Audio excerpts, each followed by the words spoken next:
Halo pemirsa, apa kabar Anda hari ini? Senang sekali saya Raden Madlias dapat kembali menemani Anda dalam sebuah program talk show inspiratif, ini dia Bincang Sehati.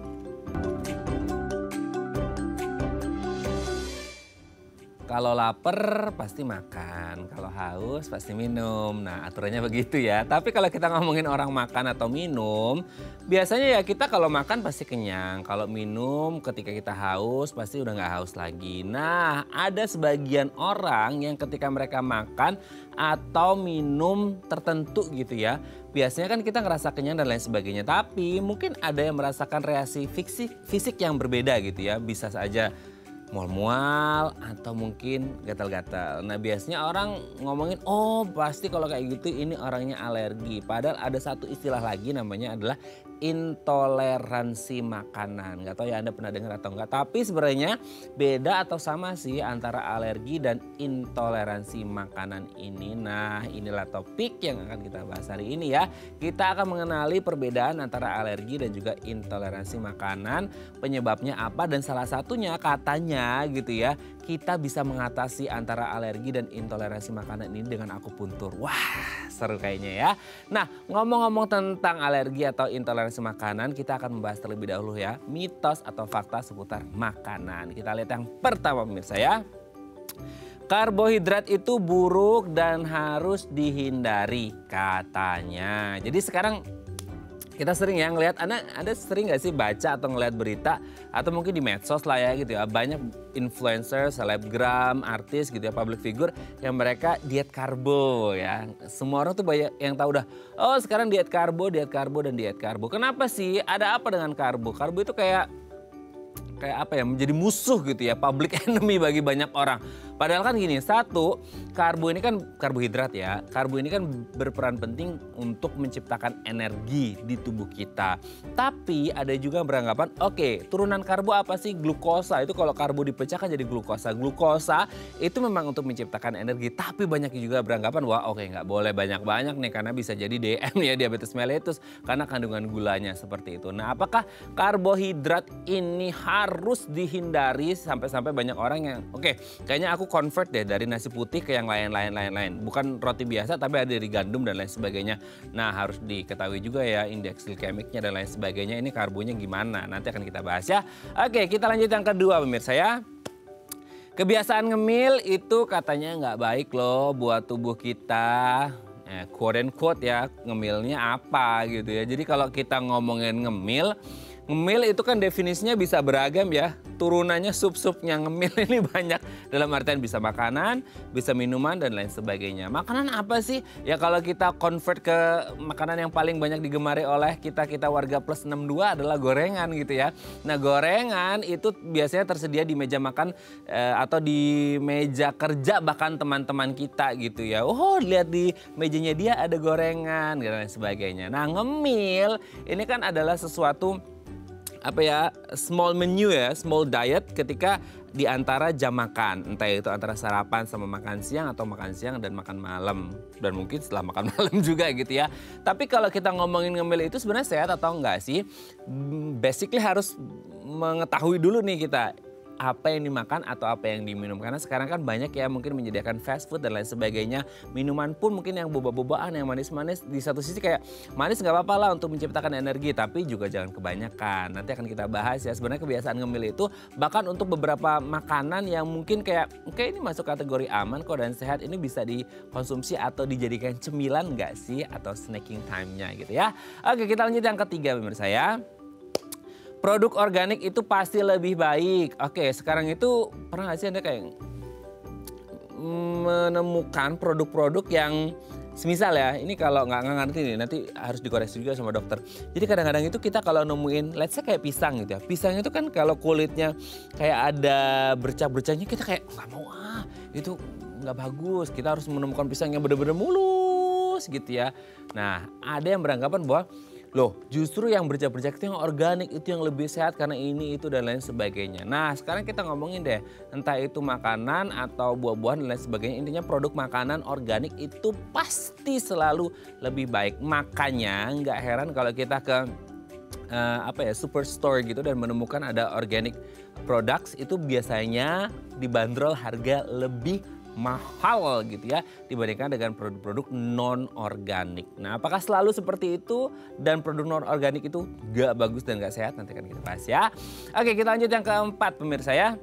Makanan rendah lemak itu lebih sehat. Kita ketakutan menjadi beban berlebih gitu ya. Kita ketakutan menjadi obes gitu, menjadi obesitas gitu ya. Weight gain-nya itu kelebihan gara-gara makan makanan yang mengandung banyak lemak. Nah gini, mungkin Anda bisa lihat ya penjabaran dari lemak-lemak itu sendiri. Tapi karena mungkin ya kurangnya literasi juga dan kurangnya pengetahuan, akhirnya banyak orang menganggap bahwa it's any kind of lemak, any kind of fat itu pokoknya buruk banget gitu ya. Jadi kalau bisa hindari makanan atau apapun yang mengandung lemak. Nah sebenarnya lemak ini sejahat itukah gitu? Atau sebenarnya ada kok beberapa jenis lemak yang bisa kita konsumsi ataupun jenis-jenis lemak yang biasanya jahat tapi bisa dikonsumsi dengan takaran tertentu. Nanti akan kita bahas ya. Oke, kita lanjut yang terakhir pemirsa. Wortel mentah itu katanya lebih bergizi dibandingkan dengan wortel yang matang. Nah, untuk beberapa kasus kita bisa menemukan bahwa ada loh sayuran, ada loh buah-buahan yang bagus dikonsumsi ketika masih mentah. Dengan catatan ya harus dicuci dengan bersih biar nggak ada kuman, bakteri dan lain sebagainya seperti itu. Tapi ada juga yang kayak ini nih bagusnya agak direbus setengah matang gitu kayak tomat gitu nanti akan keluar zat-zat apanya yang bagus seperti itu. Nah kalau ngomongin tentang wortel gitu ya, wortel ini bagusnya yang matang atau yang mentah karena wortel ini menjadi salah satu kalau bisa dibilang buah-buahan atau sayur-sayuran gitu ya yang sangat bermanfaat untuk kesehatan, salah satunya adalah mata kita. Oke, itu tadi beberapa mitos fakta seputar makanan dan kami akan membahasnya saat lagi. Tetap bersama kami di Bincang Sehati.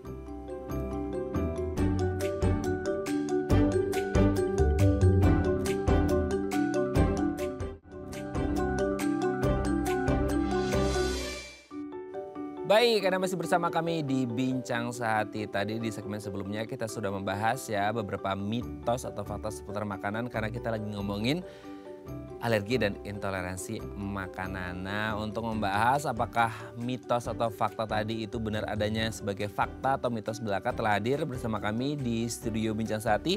Ada Dr. Freddy Julianto, SPAK MM, dokter spesialis akupuntur dari Rumah Sakit IMC Pulau Mas. Selamat pagi Dr. Freddy, apa kabar dok? Selamat pagi Mas Raden, kabar baik. Mas Raden gimana kabarnya? Sehat, terima kasih dok. Oke, dok, hari ini kita akan membahas seputar alergi dan intoleransi makanan yang ini menjadi worry-nya banyak orang juga ya. Dan ternyata sebagai spesialis akupuntur ternyata ada satu cara juga bisa diobati tuh dengan cara akupuntur. Tapi nanti kita bahas itu. Kita bahas terlebih dahulu mitos fakta seputar makanan ya. Yang kayaknya ada hubungan eratnya juga antara alergi dan intoleransi makanan. Karbohidrat dok. Kalau kita ngomong karbo gitu ya. Kayaknya kok sesuatu yang sangat mengerikan ya gitu ya. Sesuatu yang kayak jangan sampai ada kayaknya diet karbo. Nggak boleh makan karbo ini segala macam. Nah sebenarnya segala hal yang tercipta di dunia ini kan pasti sedikit banyak ada manfaatnya ya gitu. Tapi ketika orang dengan karbo itu kayak dengar sesuatu yang mengerikan. Sebenarnya karbo itu sejahat itu kah atau sebenarnya nggak ada fungsi sama sekali atau gimana sih dok? Oke, jadi sebelum kita membahas itu kita perlu tahu dulu bahwa karbohidrat itu memang suatu zat gizi yang diperlukan oleh badan. Gitu. Jadi kalau misalnya tadi pertanyaannya karbo itu jahat, itu mitos. Gitu. Jadi karbohidrat itu suatu zat gizi yang diperlukan oleh badan dan harus ada dalam makanan kita. Jadi kalau tadi Mas Raden menjelaskan ada diet artis ini, artis itu betul, gitu betul. Kan yang tanpa karbo. Betul. Itu di dunia kedokteran tidak disetujui itu. Jadi kalau kita di dunia kedokteran adalah yang penting gizi seimbang. Gizi seimbang itu salah satunya adalah tetap memasukkan karbohidrat ke dalam badan kita yang diatur hanya jumlahnya.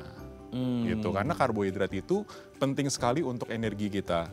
Kayak tadi Mas Raden bilang bahwa karbohidrat turunannya kan adalah glukosa. Betul. Gitu kan. Nah, badan kita ada organ tertentu yang tidak bisa menggunakan energi yang lain selain glukosa. Itu otak. Jadi otak kita itu ketergantungan gizinya itu dari glukosa. Nggak bisa menggunakan lemak, nggak bisa menggunakan protein, hanya glukosa. Gitu. Jadi karbohidrat itu juga diperlukan, juga penting buat tubuh kita, hanya perlu diatur jumlahnya. Penting hanya dengan catatan diatur jumlahnya. Betul. Jadi tidak benar-benar 100% menghindari ya dok ya. Betul. Karena ada salah satu bagian tubuh kita, organ itu otak memerlukan glukosa gitu ya. Oke, jadi jangan takut untuk konsumsi karbo ya.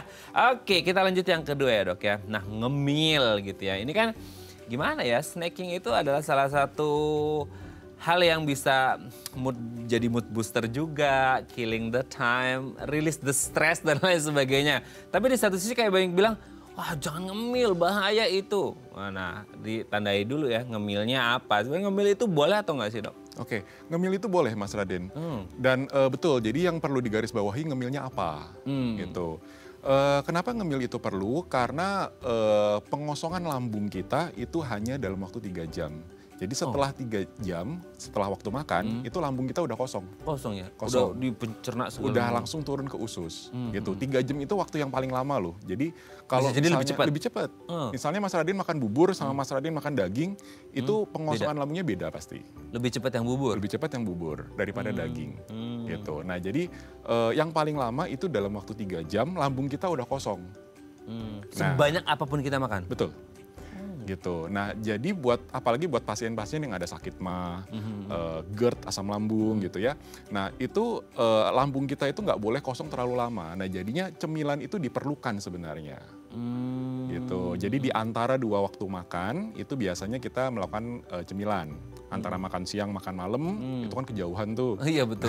Jadi biasanya sorenya kita makan cemilan dulu. Nah, yang jadi persoalan adalah nyemilnya nyemil apa.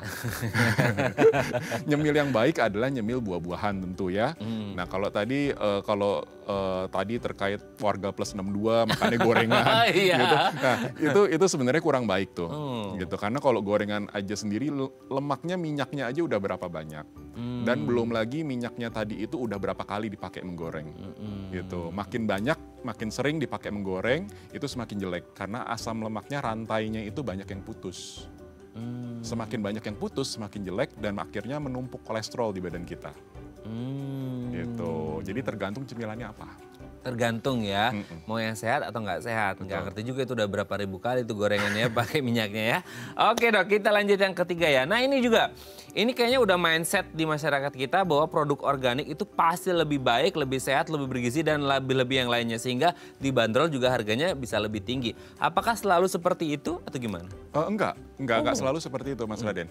Kalau organik, benar-benar organik ya, tentu itu bagus buat kesehatan. Artinya kan dia tidak menggunakan pestisida, dia tidak menggunakan bahan pengawet yang lainnya gitu kan. Nah tapi yang perlu digarisbawahi itu betul nggak organik. Jangan-jangan itu bukan organik hanya ditempel, stempel organik. Kita nggak bisa dong bedain itu organik atau enggak kan? Betul. Nah supaya harganya lebih tinggi gitu kan kalau di supermarket gitu. Nah tapi jangan lupa bahwa bahan-bahan yang non organik itu juga sebenarnya layak kok untuk dikonsumsi. Yang penting cara pengolahannya benar. Kayak tadi Mas Radin bilang dicuci dulu yang benar gitu kan. Nah terus kalau misalnya bahan-bahan yang perlu dimasak, masaklah dulu dalam waktu yang benar yang cukup gitu. Nah jadi pengolahannya juga benar. Gitu. Jadi tidak selalu yang organik pasti jauh lebih baik. Kalau organik memang benar sehat, tapi banyak yang ya itulah ya kreatifnya warga kita tuh kadang-kadang ini yang ini dibanderol gini gara-gara katanya ini organik gitu ya. Jadi benar harus teliti ya dok ya. Betul. Oke, kita lanjut yang keempat. Nah ini lagi nih hubungannya sama kayak ngomongin karbo di awal gitu ya. Makanan rendah lemak itu udah pasti the best ya, lebih baik, lebih sehat.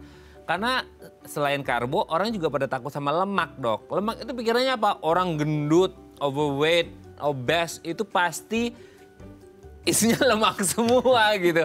Nah jadi orang kayak parno gitu sama lemak, gimana tuh dok? Nah kalau kita bicara soal lemak nih Mas Raden, bicaranya panjang. Karena banyak sekali masalah tentang lemak ini. Lemak diperlukan oleh badan nggak sih? Perlu.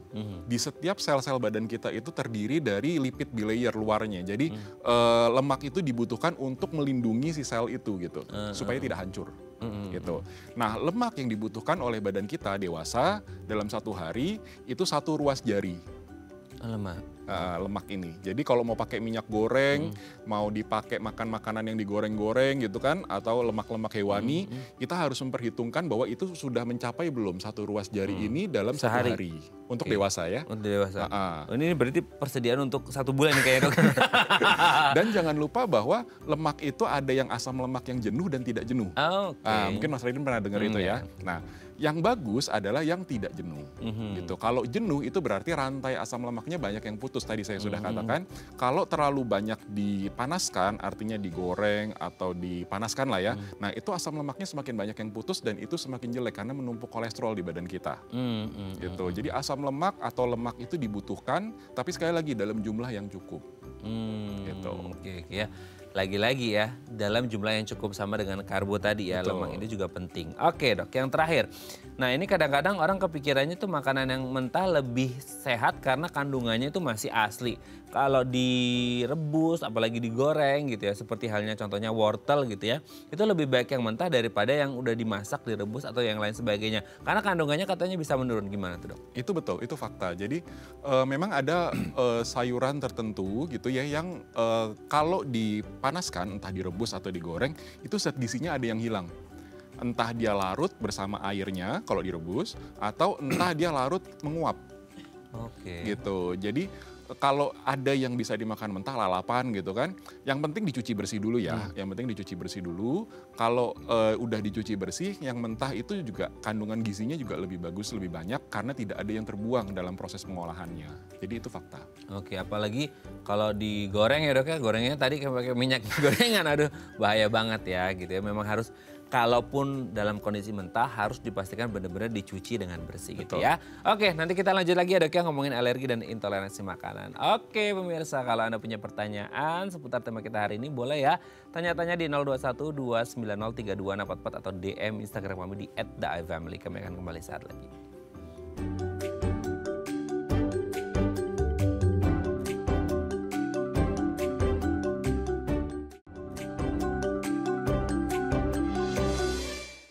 Baik, Anda masih bersama kami di Bincang Sehati. Kita masih membahas tema kita hari ini. Kita akan mengenali perbedaan antara alergi dan intoleransi makanan. Dan mungkin selama ini kita kayak, aku habis makan ini kok gatal-gatal ya, aku habis makan ini kok tiba-tiba mual ya, dan lain sebagainya. Nah, ini sebenarnya alergi atau intoleransi makanan. Hari ini akan kita kupas tuntas. Kalau Anda punya pertanyaan, boleh ya tanya-tanya di 021 290 3244 atau DM Instagram kami di @daifamily. Kita masih bersama dengan Dr. Freddy Julianto, SPAKMM, dokter spesialis akupuntur dari Rumah Sakit IMC Pulau Mas. Oke, Dok, kita lanjut lagi. Alergi.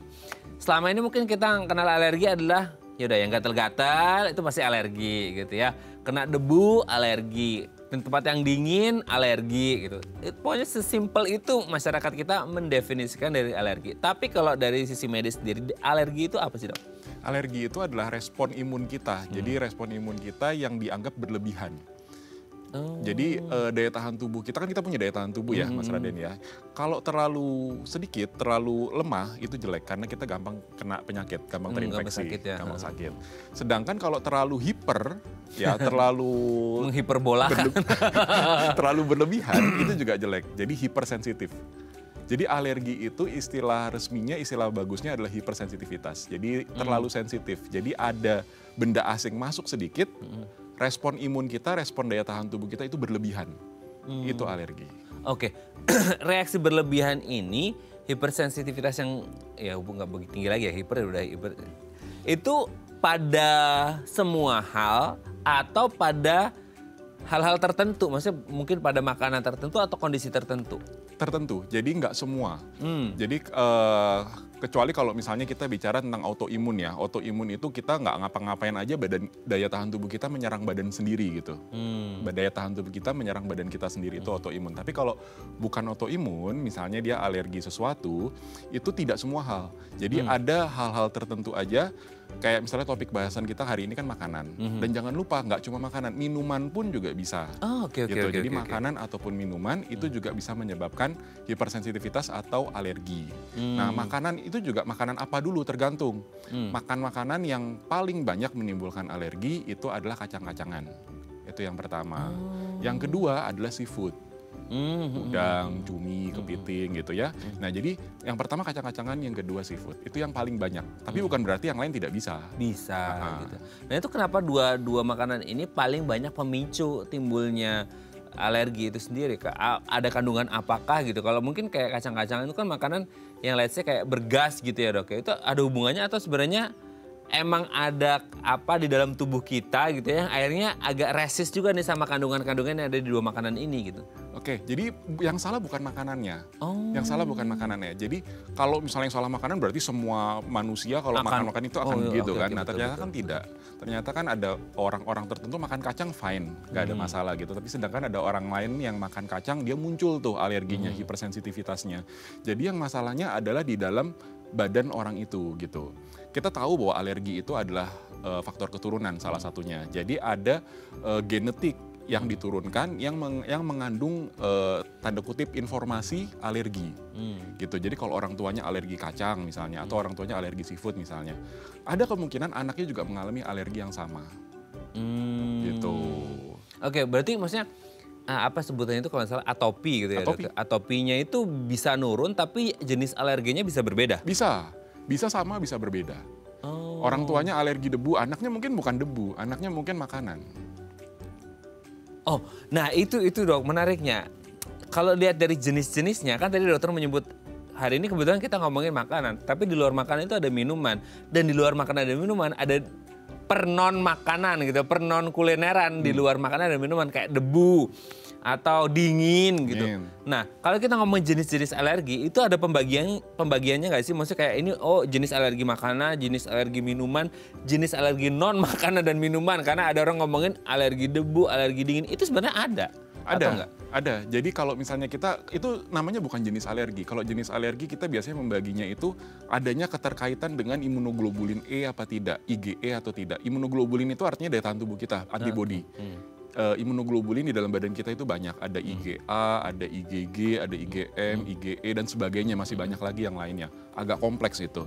Nah, tapi kalau misalnya kita bicara soal tadi alergi makanan atau enggak alergi debu atau alergi dingin gitu, itu penyebabnya. Pencetusnya gitu. Jadi pencetusnya memang bisa macam-macam. Bisa makanan, bisa minuman. Jangan lupa bahwa ada minuman-minuman tertentu yang dibuat dari kacang. Nah, itu juga bisa. Tapi bentuknya sebagai minuman, bentuknya bukan sebagai makanan lagi. Karena dia sudah dihaluskan gitu kan. Nah, jadi nggak selalu makanan, minuman juga bisa. Selain itu juga bisa dari debu, bisa dari dingin. Tergantung dia bawaannya itu alerginya terhadap apa, di genetiknya itu. Gitu. Betul. Nah, kalau kayak debu atau dingin gitu ya dok ya. Yang alergi itu berarti setiap dia ketemu debu atau dingin, suhu dingin maksudnya, itu dia pasti akan muncul reaksinya. Atau kan ada orang ya dok ya kayak once ketemu debu bersin-bersin, tapi once ketemu debu lagi enggak gitu. Berarti itu bukan alergi, itu berarti imunnya lagi drop atau gimana? Alergi kan imun, jadi alergi itu ada dasar imunitasnya. Nah ini yang membedakan antara alergi dengan intoleransi. Intoleransi dia tidak ada komponen imunnya, tidak ada komponen daya tahan tubuhnya. Sedangkan kalau alergi itu selalu ada komponen imunnya, komponen daya tahan tubuhnya. Jadi memang kalau misalnya tadi Mas Raden bilang, kok suatu saat ketemu debu dia alergi, bersin-bersin, pilek. Kalau suatu saat dia nggak apa-apa gitu. Memang imunnya, jadi ada pengaruh di imun. Pada saat dia misalnya tidurnya cukup, stresnya terjaga, daya tahan tubuhnya kan bagus tuh, imunnya terjaga. Dia bisa nggak muncul. Oh bisa muncul itu karena mungkin imunnya lagi turun. Imunnya lagi berlebihan. Jadi pada saat kita kecapean, kita lagi stres, imun itu belum selalu turun, belum tentu selalu turun. Bisa juga jadi berlebihan. Jadi intinya pada saat kita kurang tidur, stres, imun kita jadi tidak terkontrol. Bisa terlalu rendah, jadi gampang sakit. Jadi kayak fluktuatif gitu ya. naik turun gitu ya. Jadi bisa terlalu hiper, muncul alerginya. Oh ini pengetahuan baru, maksudnya ketika kita begadang, kurang tidur dan lain sebagainya, kita pikir lalu imunnya akan turun drop. Bisa turun, bisa naik. Oh bisa naik juga, tapi naiknya akhirnya jadi hiper tadi ya? Betul. Oh ngefeknya ke situ. Ini ilmu baru dok, thank you ya. Oke, nah kemudian itu alergi. Nah kalau intoleransi, nah kadang-kadang orang pikir, aduh gatel-gatelnya habis makan makanan A, intoleransi. Kali kamu intoleran sama makanan ini gitu kan. Nah itu gimana? Intoleransi itu sama dengan alergi atau gimana sih? Beda. Jadi kalau tadi kan alergi ada komponen imunnya, komponen daya tahan tubuhnya, terutama imunoglobulin E tadi kan. Nah sedangkan kalau misalnya intoleransi, dia tidak ada komponen imunitasnya, tidak ada komponen daya tahan tubuhnya. Nah, jadi mau naik turun imunnya nggak ada hubungan? Nggak ada. Nah jadi gejalanya pun memang ada beberapa gejala yang sama, yang mirip, tapi gejalanya sebagian besar berbeda. Kalau misalnya intoleransi, dia gejalanya banyakan di daerah pencernaan. Entah dia mual muntah, entah dia mencret-mencret, diare, entah dia sakit perut, kembung. Nah, banyakan di daerah pencernaan. Itu intoleransi, makanan atau minuman. Kalau alergi dia bervariasi. Ada yang bisa jadi gatel-gatel, ada yang bisa jadi bibirnya bengkak, saluran pernapasannya bengkak, matanya bengkak, merah, berair gitu. Nah, itu gejalanya bedanya. Dan kalau intoleransi, itu biasa gejalanya berlangsungnya lebih lambat. Bisa beberapa jam kemudian sampai 2 hari kemudian, 48 jam kemudian. Sedangkan kalau alergi, dia biasanya lebih cepat. Hitungan menit dia bisa muncul. Gitu. Dan karena dia reaksinya lebih cepat, dia melibatkan sistem imun, jangan lupa alergi itu bisa fatal, bisa berbahaya. Gitu. Terutama kalau dia menyebabkan pembengkakan di saluran nafas. Jadi saluran nafasnya bengkak, lidahnya juga bengkak, dia nggak bisa napas, nah itu fatal, berbahaya. Nah, sedangkan kalau intoleransi relatif lebih aman. Oke, nah ini kalau dilihat berarti kayak alergi bisa memunculkan kayak reaksi gatal-gatal yang kelihatan mungkin di kulit ada ruam-ruam merah seperti itu ya dok ya. Kalau intoleransi lebih ke sistem pencernaan. Boleh nggak? Bisa nggak sih kalau orang mengalami intoleransi makanan itu kan di dalam nggak kelihatan ya dok ya. Kalau yang ruam-ruam merah gatal kayak alergi kan kelihatan. Bisa nggak sih orang yang mengalami intoleransi makanan muncul juga ruam merah-merah, entah gatal atau enggak, yang kelihatan langsung sama mata, dan begitu pula sebaliknya. Orang yang alergi bisa jadi juga ada masalah sama sistem pencernaannya. Bisa overlapping, jadi Mas Raden betul, jadi bisa overlapping walaupun itu jarang ya. Biasanya pasien-pasien itu salah satu, entah dia intoleransi aja atau alergi aja. Bisa juga dua-duanya, tapi itu jarang. Dan gejalanya pun bisa ketukar, bisa macam-macam. Kayak tadi intoleransi muncul di kulit, bisa tapi itu jarang. Gitu. Alergi muncul di pencernaan bisa, tapi itu juga jarang. Oke. Nah, kalau intoleransi makanan, kalau alergi tadi kan ada 2 jenis makanan ya, yang bisa menyebabkan gitu ya, kacang-kacangan dan produk laut gitu ya. Nah, kalau intoleransi makanan masuk juga nggak 2 kategori ini, atau mungkin ada beberapa hal yang lain? Karena selama ini kita kalau kayak orang diare, orang mencret-mencret, orang kembung segala macam, oh kamu makan makanan bergas ya. Nah bergas ini kan salah satunya kacang, itu juga bergas, gimana tuh dok? Jadi kalau intoleransi kita bicaranya bisa lebih luas. Jadi nggak cuma soal jenis makanannya, tapi juga soal pencernaannya kita. Misalnya ada penyakit-penyakit tertentu yang menyebabkan kita pencernaannya tidak bagus. Misalnya ada defisiensi atau kekurangan enzim tertentu, gitu kan. Nah itu pencernaannya nggak bagus, bisa mencret-mencret, bisa mual muntah dan sebagainya.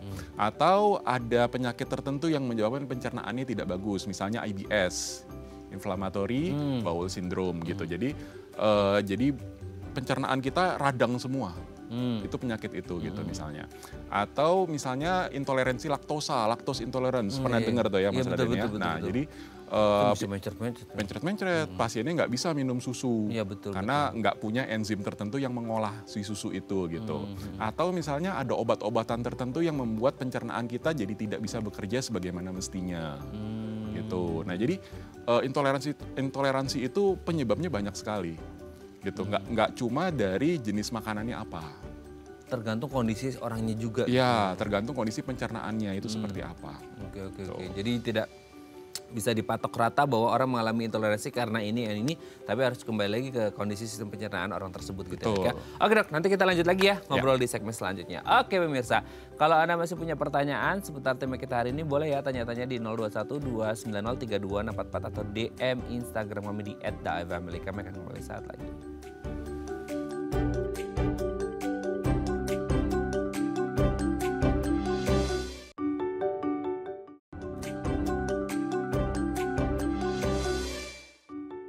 Baik, Anda masih bersama kami di Bincang Sehati. Kita masih membahas tema kita hari ini seputar alergi dan juga intoleransi makanan. Bedanya apa sih? Sama atau beda? Dan akhirnya apa yang terjadi pada orang yang mengalami alergi dan intoleransi makanan ini seperti apa? Tadi sedikit banyak sudah kita bahas di segmen selanjutnya. Tapi kalau Anda masih punya pertanyaan, boleh ya tanya-tanya di 021-290-3244 atau DM Instagram kami di @divefamily. Kita masih bersama dengan Dr. Freddy Julianto, SPAKMM, dokter spesialis akupuntur dari Rumah Sakit IMC Pulau Mas. Oke, Dok, kita lanjut lagi. Sebenarnya kalau kita ngomongin khususnya di Indonesia ya, kan Indonesia tuh makanannya lumayan beragam ya, Dok ya. Mulai dari orang banyak suka dengan asin-asin, banyak yang pedas-pedas, apalagi sekarang aduh medsos tuh ya orang pada mukbang-mukbang makanan yang pedas-pedas gitu ya. Aduh, gini kita ngelihatnya aja kayak jujur saya sendiri ngelihatnya kayak perutnya jadi nyeri sendiri gitu ya. Apa yang akan terjadi gitu? Ada nggak sih maksudnya ketika orang ngomongin intoleransi makanan gitu ya. Mungkin kalau alergi kan memang tadi jenisnya atopi dia nurun gitu ya.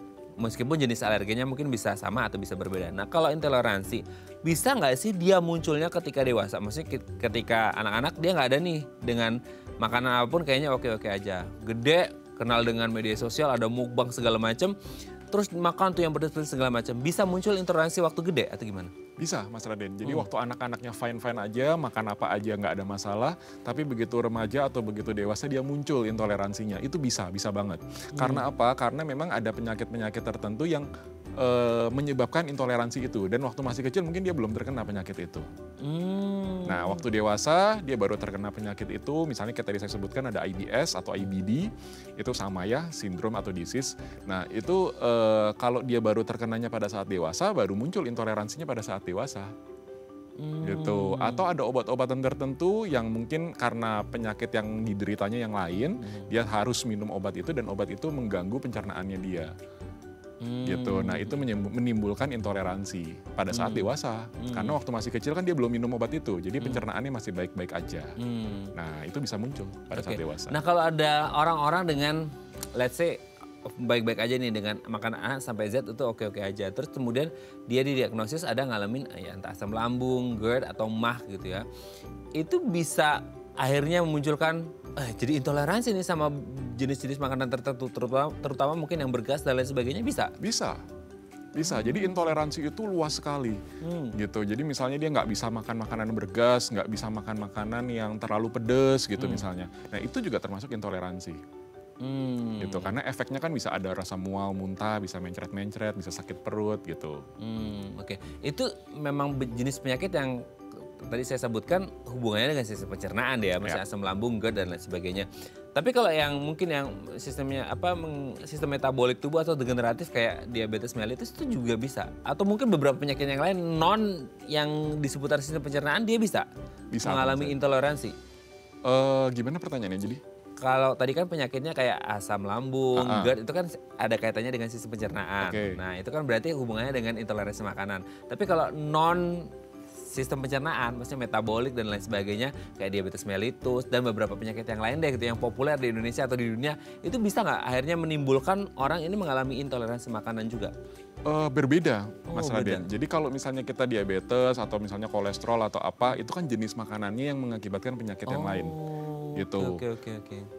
Dia tidak intoleransi. Dia tidak intoleransi, tapi misalnya dia kelebihan gula gitu, kebanyakan makan yang manis-manis, dia bisa menyebabkan diabetes. Tapi dia tidak intoleransi sebenarnya. Gitu. Oke. Lemak juga sama, dia banyak makan makanan lemak, yang berlemak, goreng-gorengan segala macam. Dia tidak intoleransi, tapi kalau kebanyakan dia bisa menimbulkan kolesterol, bisa menimbulkan aterosklerosis, penyumbatan pembuluh darah. Gitu. Tapi dia tidak intoleransi. Gitu. Intoleransi artinya ketika dia makan atau minum sesuatu, dia tidak bisa menerima itu gitu. Makanan itu atau minuman itu tidak bisa diterima, jadi dia bisa mual muntah, dia bisa mencret, bisa sakit perut gitu. Oke, Dok, sebelum kita lanjut ini ada penelpon, kita sapa terlebih dahulu. Halo, selamat pagi, dengan siapa di mana? Halo, selamat pagi. Selamat pagi. Selamat pagi, dengan Ibu siapa di mana, Bu? Saya Ibu Ati dari Jakarta Timur. Ibu Ati di Jakarta Timur. Silakan Bu Ati di Jakarta Timur mau tanya apa ke Dokter Freddy? Oh, ini. Halo? Iya, silakan Bu Ati, udah dengar nih kita.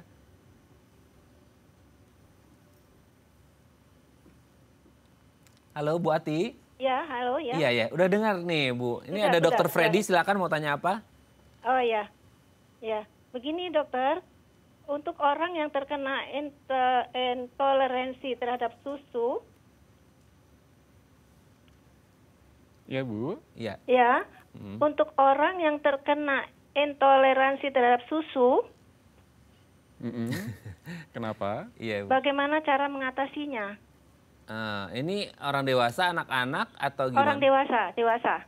Oh, orang dewasa. Iya. Sudah berapa lama Bu kalau boleh tahu intoleransinya? Ya, ya udah lama. Tahunan ya? Ya, ha-ha.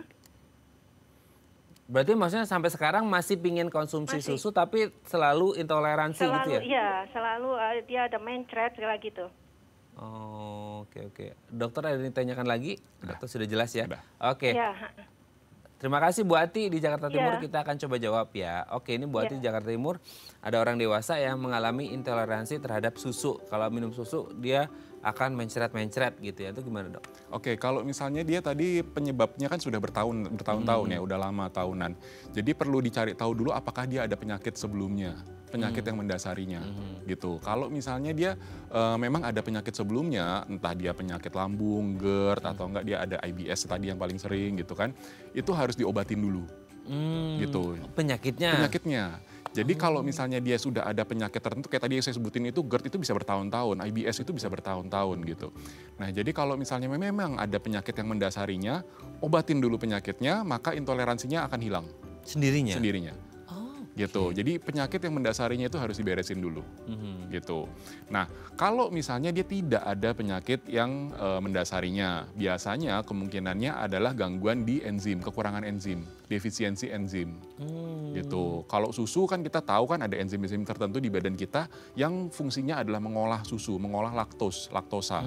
Gitu. Kalau dia memang tidak ada penyakit yang mendasari dan dia sudah lama seperti itu, kemungkinan itu karena enzim itu. Dan kalau memang karena enzim itu, berarti memang tidak bisa diapa-apakan lagi. Gitu, tidak bisa diapa-apakan lagi. Akupunktur bisa untuk membantu mengontrol, tapi tidak bisa memunculkan si enzim itu jadi kayak normal lagi, tidak bisa. Oh, tidak bisa diciptakan ya? Tidak dok? bisa diciptakan, karena itu memang sudah terkait genetiknya dia tidak bisa mempunyai enzim itu. Berarti selama penyakitnya belum disembuhkan, kalau ada itu pasti akan muncul terus karena enzimnya nggak bisa bantu. Betul, kecuali kalau ada penyakit yang mendasarinya tadi. Kalau dia penyebabnya karena penyakitnya diberesin, dia intoleransinya hilang. Oke ya, Gitu. oke. Semoga ini bisa menjawab pertanyaan Bu Ati yang ada di Jakarta Timur. Ini ada telepon lagi, laris nih kayaknya hari ini Dr. Freddy ya. Kita sapa lagi, halo selamat pagi, dengan siapa di mana? Ya, saya Ali di Depok. Bapak Ali di Depok. Iya. Ya, silakan Pak Ali di Depok mau tanya apa ke Dr. Freddy? Saya umur 51, Dok ya. Heeh. Nah, jadi saya udah lama, udah 20 tahun lebih itu kalau makan telur itu timbul jerawat batu sampai sekarang gede-gede. Oh, Jadi jerawatnya itu di mana aja, dia di punggung, di paha, kadang-kadang di telinga gitu. itu telurnya telur rebus, telur apa aja pasti muncul. Telur apa aja, telur apa aja. Oh, oke. Dokter ada yang ditanyakan? Yang dirasain apa Pak Ali? Gatel, sakit atau apa? Gatel Gatel. dan sakit. Gatel. Terus lokasinya di badan itu berbeda-beda atau lokasinya sama di situ terus? Berbeda-beda, kadang-kadang di kemaluan juga, di punggung, di mana aja gitu. Oh, itu kan jerawat batu berarti beruntus ya Pak? Beruntusnya banyak atau berapa atau sedikit? Banyak. Oh, banyak. Banyak. Nah, biasanya selama ini hilang sendiri atau diobatin pakai apa? Biasanya diobatin, kadang-kadang dipencetin kasih salep hitam gitu. Cuman Oke. udah lama, emang udah puluhan tahun saya nggak makan telur. Oh. Kalau nggak makan telur nggak muncul ya Pak berarti? Nggak muncul. Kalau makan telur sedikit aja kayak kue bolu aja ada telurnya ya langsung muncul. Oh, produk turunannya itu olahan ya, itu bisa ya. Oke. Dokter sudah Iya. jelas. Oke, Pak Ali di Depok kita akan coba jawab ya. Semoga bisa Ya, makan telur lagi ya Pak ya. Kayaknya udah kangen nih makan telur ya.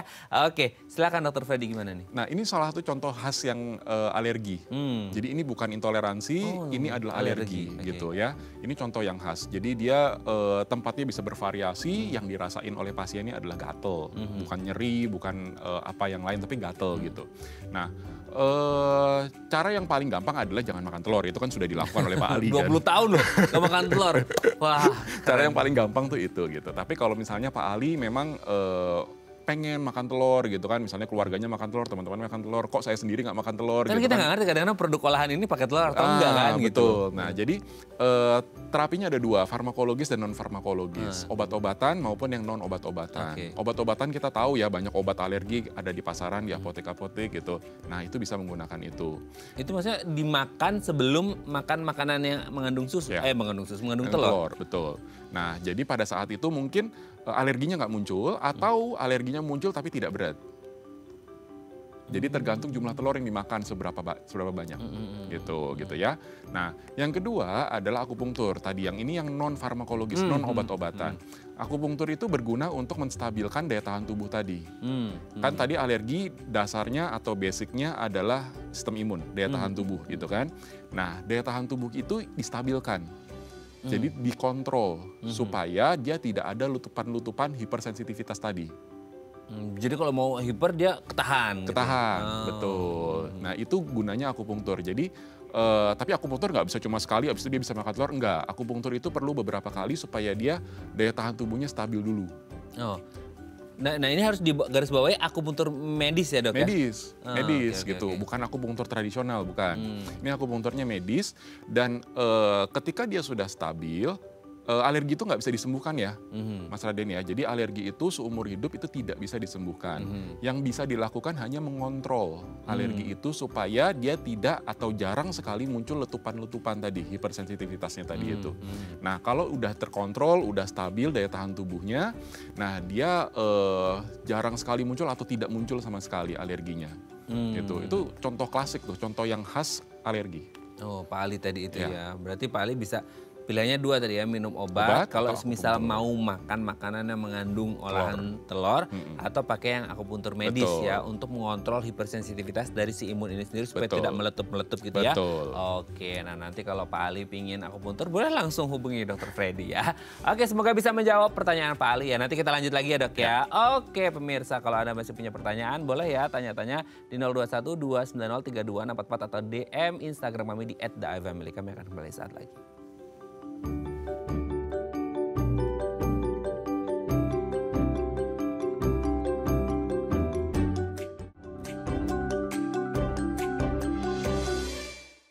Baik, Anda masih bersama kami di Bincang Saat ini. Kita masih membahas tema kita hari ini bagaimana mengenali bedanya antara alergi dan intoleransi makanan. Masih bersama dengan Dr. Freddy Julianto, SPHKMM, dokter spesialis akupuntur dari Rumah Sakit IMC Pulau Mas. Dok, ini ada penelpon lagi ternyata.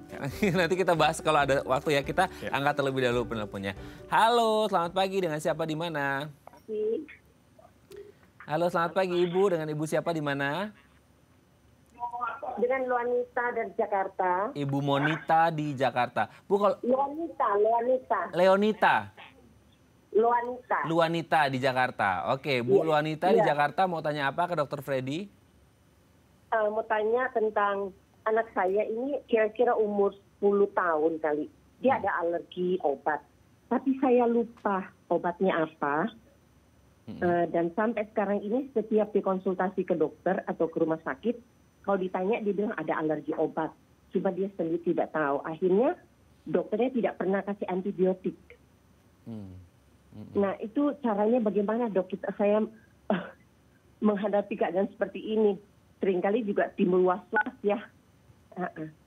Jadi cara mengatasinya bagaimana? Apakah ada tes alergi untuk obat atau lain sebagainya? Terima kasih dok. Bu Luanita, biasanya obat yang dimaksud Bu Luanita ini ketika berobat anaknya itu bisa jadi obatnya berbeda-beda atau gimana yang alerginya? Atau sama aja satu jenis itu tapi Bu Luanita masih lupa nih gitu? Itu dia waktu masih kecil itu di klinik kecil. Jadi itu saya asumsikan itu pasti obat-obat jenis generik lah, obat-obat murah. Oh, oke. Waktu itu dia kalau nggak salah batuk pilek. Oke, Bu Luanita. Dokter ada yang ditanyakan atau sudah jelas? Ibu waktu itu yang alergi itu obatnya dalam bentuk obat minum atau obat suntikan atau infus, Bu?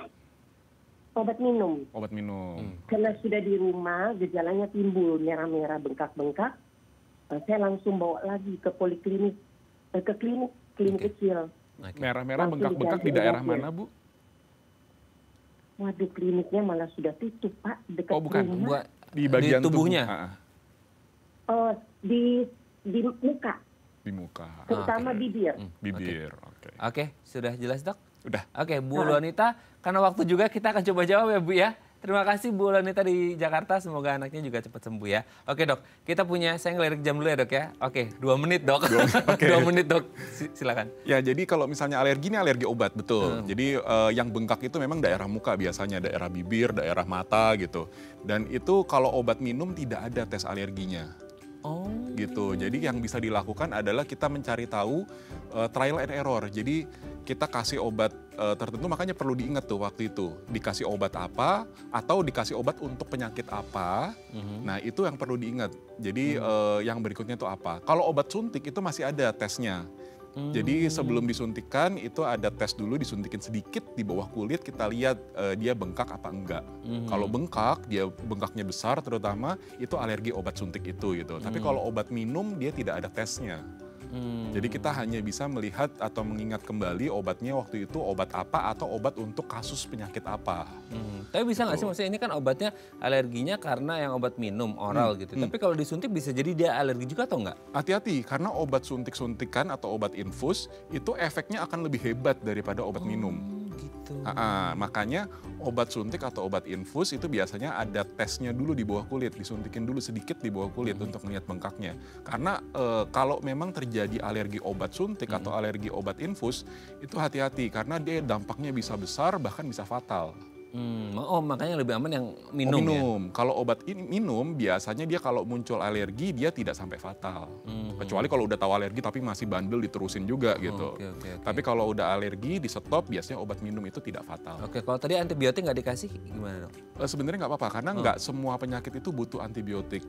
Antibiotik itu hanya diperlukan pada pasien-pasien yang infeksinya bakteri.